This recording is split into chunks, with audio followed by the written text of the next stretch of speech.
El 25 de agosto amaneció con una luz que parecía más agresiva que cálida. Una luz blanca y sin filtros que entraba por las persianas y prometía un día que estaba destinado a ser perfecto. O al menos, eso es lo que yo me había convencido durante meses. Para mí, esa fecha no era solo un martes más en el calendario. Era el punto culminante de un año de ahorros, de renuncias a cenas fuera, de saltarme las compras de ropa y de vivir con una estricta disciplina financiera solo para llegar a este momento. Se trataba del concierto. No era un evento cualquiera, una de esas reuniones aburridas en un bar local. Eran 4 bandas internacionales, un evento masivo que se celebraba a 2 horas de mi casa, un viaje peregrinación que habíamos planeado con la precisión de un general dirigiendo una guerra. Los boletos habían costado la astronómica suma de $250 cada uno, un precio que dolía al pagar pero que justificaba pensando en las 4 horas de música pura, en la vibración del bajo en el pecho y en la euforia de cantar las canciones que habían sido la banda sonora de nuestro último año. 3 de mis mejores amigas habían comprado boletos para volar desde otra ciudad exclusivamente para esto. El plan era una obra de arte logística.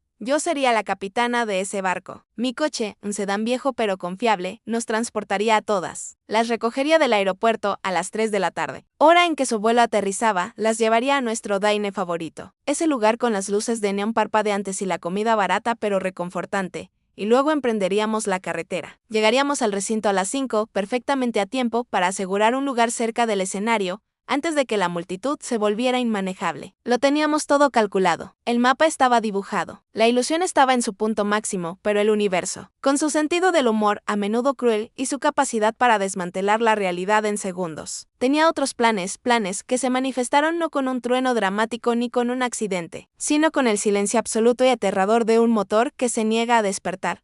Aquella mañana, el silencio de mi garaje fue más ensordecedor que cualquier guitarra eléctrica distorsionada que pudiera sonar esa noche. Me senté en el asiento del conductor, la mano temblando ligeramente, mientras introducía la llave en el contacto. Giré. Nada. No hubo el rugido familiar del motor, ni el temblor del coche cobrando vida. Solo un chasquido débil, un clic patético y solitario, el suspiro moribundo de un sistema eléctrico que había rendido el alma finalmente. Mi coche, ese compañero metálico que me había llevado a través de medio estado, que había sido testigo de mis risas, mis llantos y mis viajes, yacía inerte, un peso muerto de acero y goma. La batería no solo estaba muerta, el coche entero parecía haber entrado en una coma terminal. La verdad es que venía mostrando síntomas. Pequeños tics mecánicos, arranques lentos en las mañanas frías, un parpadeo extraño en el tablero, pequeñas señales de advertencia que yo había ignorado con la arrogancia arrogante de quien cree que el universo le debe un favor más, que pensaba que el coche aguantaría una semana más. Pero la realidad es implacable y no se negocia con la esperanza. Llamé a la grúa con una voz que intenté mantener firme y me dijeron que podrían recogerlo, pero que el taller no lo miraría hasta la tarde del siguiente día, si tenía suerte. El pánico comenzó a subir por mi garganta, frío y metálico, haciendo que me costara respirar. Sin coche, mi plan perfecto se desmoronaba como un castillo de naipes bajo una tormenta. Vivía en un suburbio residencial, uno de esos lugares diseñados exclusivamente para el automóvil. Un laberinto de calles anchas sin aceras, donde el transporte público es un mito urbano y donde caminar cualquier distancia significativa es una odisea peligrosa y casi imposible.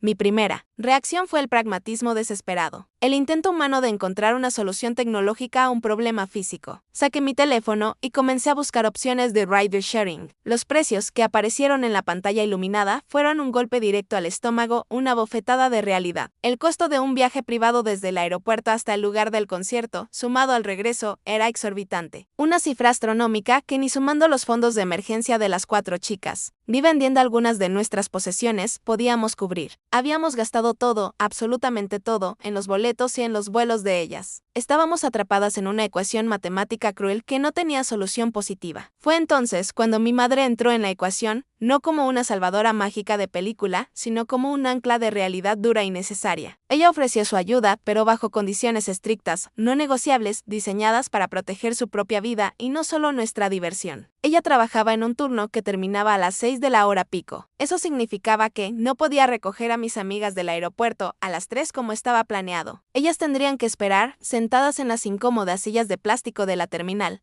aburridas y probablemente hambrientas, durante 3 largas horas adicionales. Y más aún, debido a sus obligaciones laborales ineludibles del día siguiente, exigía que estuviéramos en el aparcamiento del lugar exactamente a las 10 en punto, listas para partir. Ni un minuto más tarde. Eso significaba que el concierto, que debía durar hasta la 1 de la mañana, se cortaría drásticamente, mutilando la experiencia. Perderíamos las bandas de cierre, el clímax de la noche, la canción que habíamos estado esperando escuchar todo el año. Sería solo un fragmento de lo que prometía ser una obra maestra. Comunicar esto a mis amigas fue abrir una caja de Pandora que ni siquiera sabía que poseía. Cuando les dije, con el corazón en la mano y el nudo en la garganta, que los planes habían cambiado irreversiblemente, que mi coche había muerto y que mi madre era nuestra única y restrictiva opción, la reacción no fue de empatía ni de comprensión, fue de furia pura, dura y escalofriante. El texto llegaba rápido y furioso, lleno de mayúsculas y signos de exclamación que parecían puñetazos digitales en mi pantalla. Me acusaban de ser una falla en su sistema, de ser irresponsable, de haber arruinado su semana entera, de haber levantado sus expectativas hacia el cielo solo para estrellarlas contra el suelo duro de la realidad. Ellas habían volado, habían gastado cientos de dólares en vuelos y boletos, habían tomado días libres del trabajo y la escuela, y ahora, debido a mi incompetencia para mantener un coche funcional, su experiencia estaba siendo comprometida, diluida y destruida. La exigencia llegó pronto y clara, cortante como un cuchillo.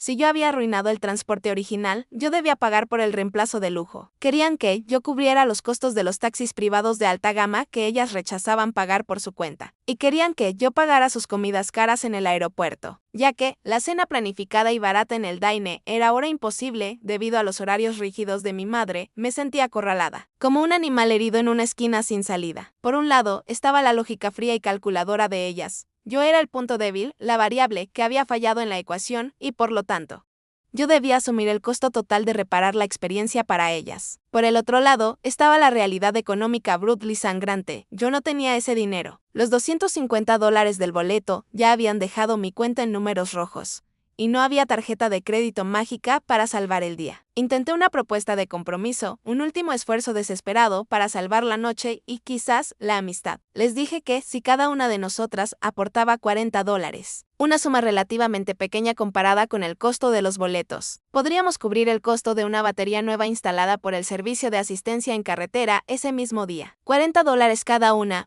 fracción minúscula de lo que habían gastado en los vuelos. Una suma accesible que podría revivir a mi coche instantáneamente, permitirnos cenar en el Dine y quedarnos en el concierto hasta el final, restaurando el plan original a su gloria planeada y recuperando la noche que soñamos. La respuesta fue un muro de rechazo absoluto, sólido como el hormigón. No es mi coche, replicaron, una frase que resonó en mi mente con su egoísmo desnudo y desvergonzado, cortando cualquier posibilidad de solidaridad. No vamos a gastar nuestro dinero de comida en arreglar tu problema. Dijeron que solo tenían $40 o $50 cada una para comida y bebida durante el fin de semana y que no tenían ni un centavo más. Sus padres, según dijeron con una convicción que dudé en ese momento, no les darían ni un centavo más. Argumentaron que arreglar mi viejo coche no garantizaba que no nos romperíamos en el medio de la carretera en algún lugar oscuro y aislado, un riesgo que no estaban dispuestas a asumir bajo ninguna circunstancia. Volvieron a la carga con la demanda principal. Yo debía pagar el Uber.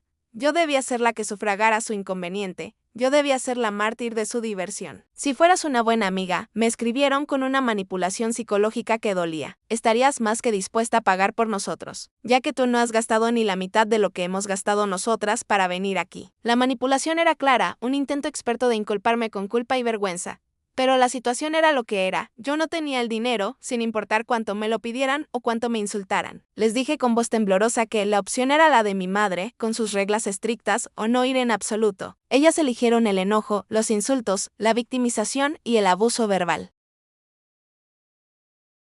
Las siguientes horas fueron un tormento interminable de notificaciones constantes que hacían vibrar mi teléfono como un objeto endemoniado. Me llamaron nombres que nunca pensé que escucharía de personas a las que consideraba hermanas. Barata, egoísta, floja, inútil. Cada vibración traía un nuevo insulto, una nueva acusación de que yo había arruinado sus vidas, de que yo era una persona terrible. Me dijeron que me odiaban, que nunca más confiarían en mí, que habían gastado todo este dinero para nada. La presión era insoportable, una montaña de estrés que me pesaba en el pecho. Mi madre, desde el sofá, veía mi angustia y me dijo con una calma estoica que era admirable, que ella pagaría la batería eventualmente, pero que no la instalaría hoy. Quería estar en casa cuando el técnico viniera el día siguiente para supervisar el proceso y asegurarse de que no la estafaran. Así que el coche seguía muerto, una lápida de metal en el garaje. Intenté vender mi boleto desesperadamente desesperadamente. Lo publiqué en todos los sitios posibles, en redes sociales, en foros de fans, reduciendo el precio drásticamente a $150, aceptando la pérdida de $100 con tal de recuperar algo, cualquier cosa. Pero no hubo compradores. El mercado estaba inundado de personas en situaciones similares, desesperadas por recuperar algo de su inversión, y yo me quedé con el papel en la mano. Una prueba física y dolorosa de mi fracaso logístico y mi mala suerte.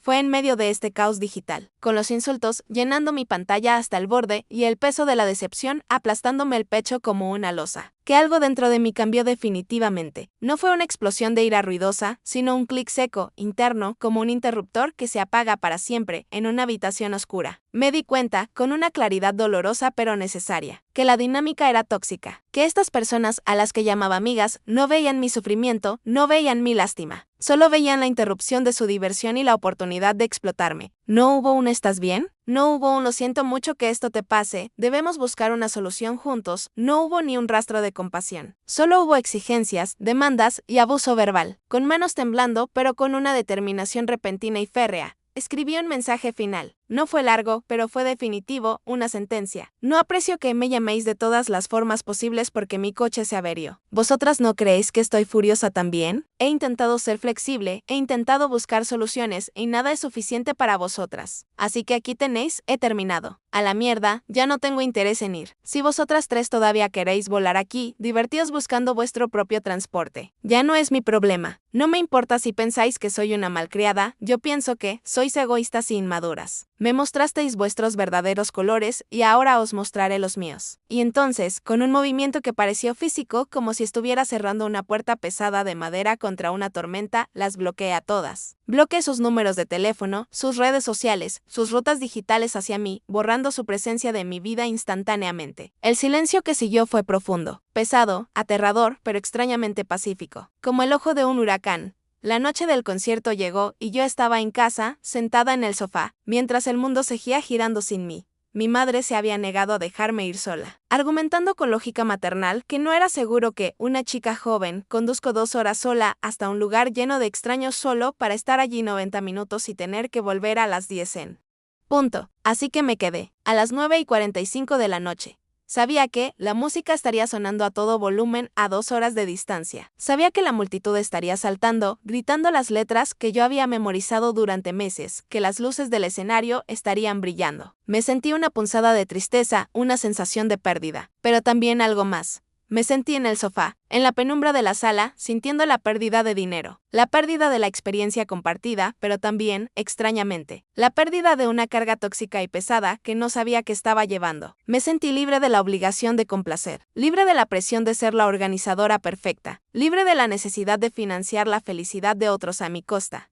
El teléfono vibró en la mesa de centro, rompiendo el silencio con un zumbido insistente y molesto. Miré la pantalla, un número desconocido. Al principio pensé ignorarlo. Asumí que era spam automático o quizás alguna broma cruel de alguna de las amigas usando una aplicación temporal para continuar el acoso y el insulto desde la oscuridad. Pero la vibración persistió y luego llegó otro mensaje y otro. Una serie de mensajes y adjuntos pesados. La curiosidad o tal vez una necesidad masoquista de cerrar el ciclo y ver hasta dónde bajaban me hizo deslizar el dedo para abrir el hilo. Lo que vi me dejó paralizada, no por sorpresa, sino por la intensidad pura de la validación y el shock visual. Eran videos y fotos en alta resolución. Videos ligeramente borrosos, pero con un audio nítido de las bandas tocando en todo su esplendor, la multitud cantando, las luces estroboscópicas bañando el escenario. Selfies de mis 3 amigas, riendo, maquilladas perfectamente como si nada hubiera pasado, sosteniendo bebidas caras y coloridas en el lugar del concierto. No estaban en casa llorando por el dinero perdido, ni atrapadas en un banco de aeropuerto aburrido y hambriento. Habían llegado, y ahí estaba la foto que rompió cualquier ilusión restante sobre su supuesta pobreza y necesidad. Una foto de una mesa elegante en un restaurante de lujo,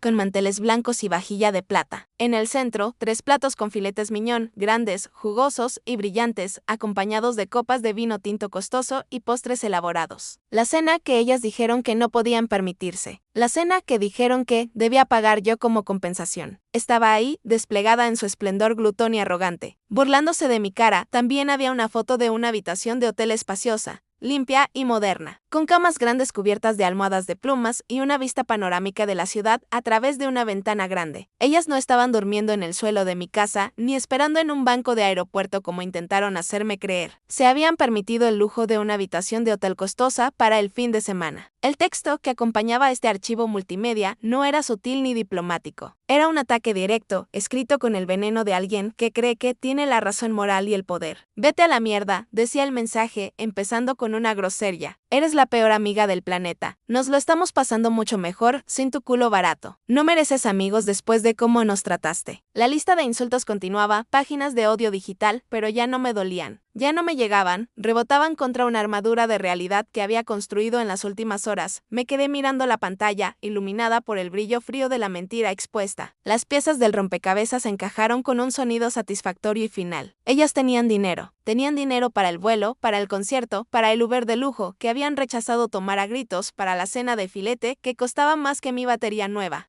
Para la habitación de hotel con vista. Toda esa dramática de, solo tenemos $40 para comida, toda la insistencia en que yo debía pagar porque era mi culpa, todo era una manipulación calculada y maliciosa. Querían que yo financiara su experiencia de lujo. Querían que yo sintiera la culpa y pagara para redimirme, mientras ellas escondían su dinero en sus bolsillos, esperando ver hasta dónde podía empujarme, esperando que mi necesidad de ser aceptada superara mi dignidad.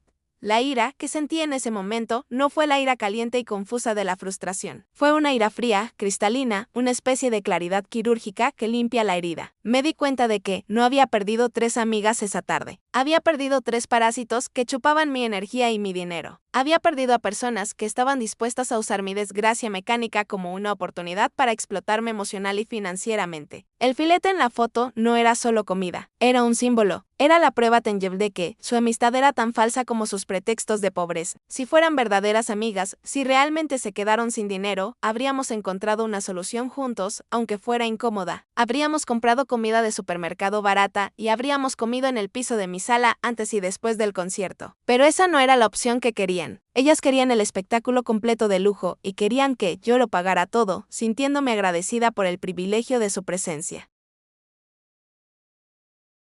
Guardé el teléfono con cuidado, apagué la pantalla, para que la luz ya no me quemara los ojos. La habitación volvió a estar oscura, pero la oscuridad ya no se sentía opresiva ni solitaria. Se sentía como un lugar seguro, un refugio. Miré a mi madre, que leía un libro en silencio en la otra esquina, tranquila, ajena a la traición digital que acababa de ocurrir, pero sabedora de que su hija estaba a salvo en casa. Había gastado $250 en un boleto que nunca usé. Había perdido una noche que había esperado durante meses con ansiedad, pero al ver esa foto del filete y la habitación de hotel, supe con una certeza absoluta que me recorrió la espina dorsal que había salido ganando. Había pagado un precio alto, sí, pero había comprado la verdad. Y la verdad, aunque a veces duele como una puñalada, es lo único que realmente te pertenece y te mantiene libre. Ellas tenían su concierto, su música, su vino costoso y su steak jugoso. Yo tenía mi dignidad intacta.